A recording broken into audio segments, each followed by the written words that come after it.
They're spending billions of dollars in Vegas, and now they're squeezing the small guy. The crime that's being perpetrated by people in power. Look, right here, vacancy, vacancy, another vacancy. All the money in the world spent by bureaucrats isn't going to revitalize an area. This was supposed to be one of the largest malls in America. It's been vacant, what, a year? The government is going through the process of taking it back, or the banks are. And, you know, where's the family? A poster child for the economic expansionary bubble. The homeless numbers aren't accurate. We're seeing a doubling of homelessness in Las Vegas.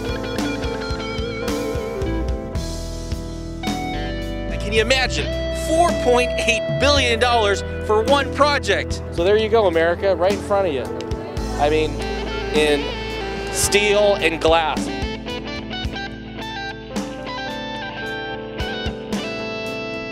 Can a pro-free market state, small in comparison to the United States, overcome the global economic shutdown of our system?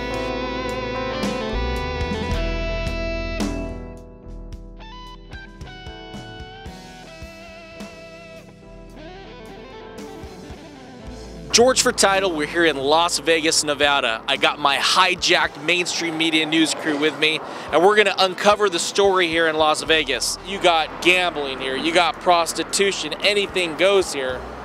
But yet, in a weird way, they were affected the most by this credit expansion fueled by the low interest rates of the Federal Reserve. You're seeing high unemployment, but you know, the casinos still have the minimum wage jobs, so you're not seeing people hitting the streets the same as in Detroit or Southern California, but you're seeing the skeleton of the expansionary credit bubble here in Las Vegas.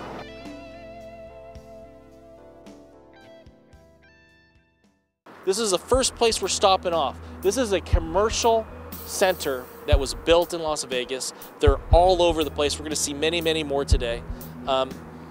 They were built during the credit bubble. Not even one business entered into these things. If you come take a look inside here. Just take a look. This is just a perfect example of the credit collapse. You know, same thing with that building right over there. No interior walls. They're telling me that this Dairy Queen that was supposedly supposed to come very soon, this sign's been up there for 6 months. The free market, the true free market, would never stand for buildings being vacant. So let's not kid ourselves. Everywhere you're seeing vacant buildings, it's a travesty on free market capitalism. Prices should be able to collapse so other people can buy them, and then businesses can go in here for a reduced rent. But what's happening? The total opposite. The banks are holding them off the market. They're holding them off the market so that they can have a ledger, an amount on their balance sheets, so that way they can get even more money from the government, more money from the taxpayers. So when you look at a vacant shopping center like this, you should be angry, you should be mad. You shouldn't say, oh, it's just another one. This is a perfect example of government intervention into the free market. This is what we're going to bring to you guys today, the reality of business dying off, the reality of the Federal Reserve printing trillions and trillions of dollars, pumping into the economy. This is what the reality is it went into real estate. We had a bubble in real estate. Now we're seeing a total, utter collapse in real estate. These were probably 2 chain restaurants. That was probably a Mimi's Cafe. That was going to be a Chevy's. A year and a half ago, they built these. They've been vacant for more than a year. Abandoned projects. Left, I don't know, to be taken over by the desert. This is the type of stuff you're seeing everywhere. We're here right at the Red Rock Casino. This is where they shot the movie 21.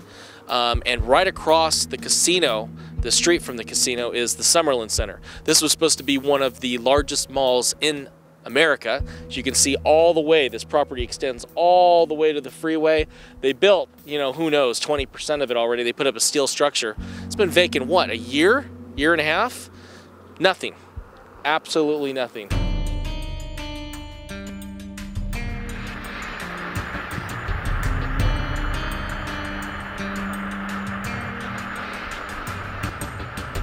The strip is way over yonder. But this is just a typical example of housing that hasn't been finished. Lots that are, looks like you have the infrastructure put in, the utilities put in, but this type of scenario you're gonna see everywhere in this southwest part of Las Vegas. I mean, you got beautiful homes here. I mean, look at these homes here. Tile roofs, huge McMansions, but with it, you just got, as far as the eye can see, not around this wall, but beyond this wall and across that wall, just vacant, unfinished lots. You know, huge waste of financial resources.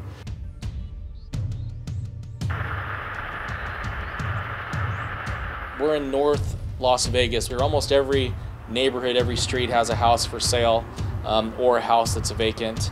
I'm sure there's been property that's been turning over due to the $8,000 tax credit and the fact that pricing seems that it's cheaper, but in a declining economy, the housing prices are just going to continually go down in this fashion. So most people buy a house as a leveraged investment, and in a declining market, you're always going to lose. So that's the problem. Right now, a lot of people that have jobs are being sucked into this market thinking that they're getting a good deal, but you're never getting a good deal in a declining market. They got this loan in June 27, 2007.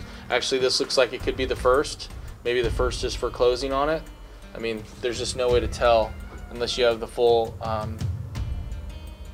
but you know, notice breach and default of election to cause sale of real property. This property is being foreclosed upon. The government is going through the process of taking it back, or the banks are. And you know, where's the family? They're not here. And the realtor here isn't doing his job, you know. Someone may have tried to break in here, and they just broke that clean off.